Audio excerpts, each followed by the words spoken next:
السلام عليكم ورحمة الله وبركاته. وحنا هاي دكتور نسر قرقار وحنا نكون تخصصي حنون ku dhaca dumarka daweyntooda iyo qaliinadaba. waxaan rabaa maanta inaan ka hadlo faa'iidooyinka uu u leeyahay naasnuujinta hooyada.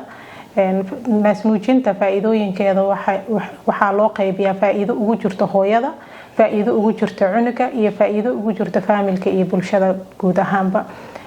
maadaama aan ahay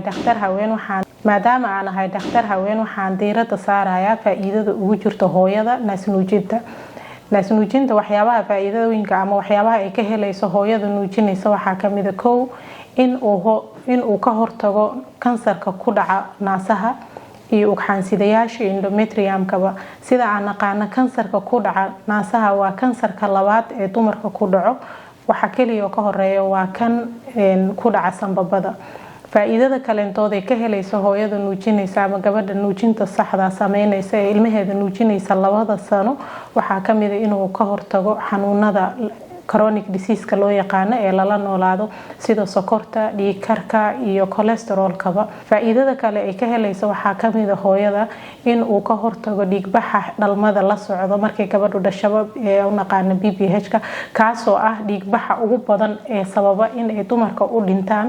caadiyan markay saacadaha ugu horeeyay ay soo dhashaba gabadha hadii cunuga la siiyo naaska waxay sababaysaa in dheecaan laga soo daayo maskaxda, dheecaankaas oo sababaya in minkii uu sameeyo contraction ama isu soo ururitaan dhiigii markaa badnaaya bixi lahaana uu joojiyo. sidaas la midana dhiigga umusha inuusan hooyadii ku daahin ee maxalda dhiig bax uusan ku dhicin ka hortagayo. faa'iidada kale ka helayso hooyada waxaa kamid ah inuu yahay contraceptive oo ah kala fogeyntaas oo waxa kala fogeyn sax ka helayso hooyada 6 bil ee u horeysa si exclusive breastfeeding sameyso oo ah in naas baraxtiran aan wax kale la soconin cunugii siinayso, caadadii inaysan markaa ku dhaceynin, ilmihiina 6 bilood uu ka yaryahay. gabadhaas waxay u keenaysaa inuu u noqdo contraceptive sax lagu kalsoonaan karo 98%. laakiin markii cunuga 7 bil uu soo gaaro oo u baahdo in feeding kaleentoodii waxyaabo la siiyo, ayadana dhakhtarkii inaa ku laabatid oo markaa weydiisid oo tiraahdid maxaa kaleentooda oo kala fogeynta aan ku sii wadi karnaa. faa'iidada kaleentooda ka helaysa gabadha waxaa kamid ah in maxaa la yiraahdaa weight loss ay ka hesho uurka. caadiyan uurka isbedelada jirka bini'aadamka ku dhacayo kamid yahay weight gain ama miisaanka ku kordho. waxaana la rabaa uurka caafimaadka qabo in gabadha miisaankeedii intaysan uurka yeelanin ka hor uu ku darsoomo 12 ilaa 14 kg ama miisaankeeda kiilo inay ku darsoonto. markay gabadhii soo dhasho waxaa la rabaa inuu miisaanka marka hooyada sameynayso nuujinta saxda ee ilmaheeda 2 sano nuujinaysa faa'iidada ay ka helayso waxay tahay miisaankaas inuu ka dhaco kalori badan inay ku gubto naasnuujintii ay ku soo noqoto sidii uurkii ka hor ay ahayd oo miisaankiisa 12 ilaa 14 kiilo u dhaxeeyo uu meeshii ka baxo. faa'iidada kaleentood ee naasnuujinta hooyada ka helaysa waxaa kamid ah in postpartum depression oo asagana ah depression la socda dhalmada ka bacdi laguna arkay gabdhaha sanadka ugu horeeya in uu meesha ka baxo. gabadhii dareemayso walwal tiro badan, deeqad inay dareemayso, sidoo kaleentood inay dareemayso xanaaq badan ama inay iska aamustabo. waxaas oo dhan ayuu ka hortagayaa.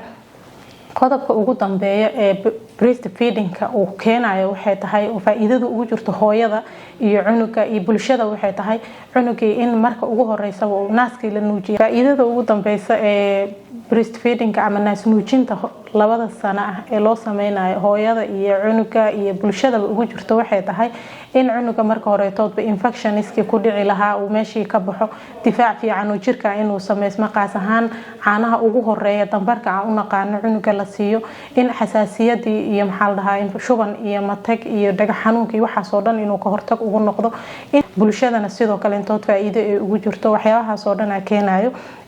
naasnuujinta saxdan waa 2 sano ugu horeysa in hooyo kasteentood maadaama faa'iidooyinka aan soo sheegnay oo dhan uu leeyahay in gabar kasteentood ee umusha cunugeeda ee 2 sano ugu horeysa ee nuujisa naaskeeda waliba 6 bil ee ugu sii horeysana inay u sameyso exclusive breastfeeding maadaama faa'iidooyin badan oo nafaqo haday ahaan laheeday difaaca cunuga oo kor u soo kacayo, haday ahaan laheeday infectionada iyo waxaas oo ka hortag ay uga tahay hooyadayna faa'iidooyin badan oo hore aan u soo xusay oo dhan ay ka wada helayso diinteena ay nagu baraarujisay walwaalidaatu yurdicna awlaaduhunna hawlayn kaamilayn 2 sano oo kaamil ah la siiyay marka la dhahayo intaas oo faa'iido Ilaahay subhanahu wa ta'ala ogsoon yahay inaan ka helayno marka waxaan ku baraarujinayaa gabar walba oo ilmo dhashay in cunugeedii ay u samayso exclusive breastfeeding 6 bilood wixii ka dambeeyana oo ah nuujinta 6 bil ugu horeysay baraxa tiran inay u sii raaciso 2 sano aad iyo aad u mahadsantiin. Assalaamu calaykum wa rahmatullaahi wa barakaatuh.